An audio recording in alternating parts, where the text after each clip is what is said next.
Olá, este é o louro, uma plantinha com muitos benefícios à saúde. Muito usado como temperos, usado em feijão, em molhos, em carnes.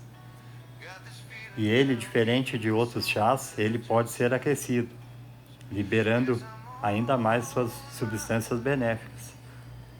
Ele também contém o eugenol, que é o anti-inflamatório, que o cravo contém bastante. Ele também contém o linalol e o cineol, que são bons para regular estresse, calmar, é calmante, é bom para os nervos.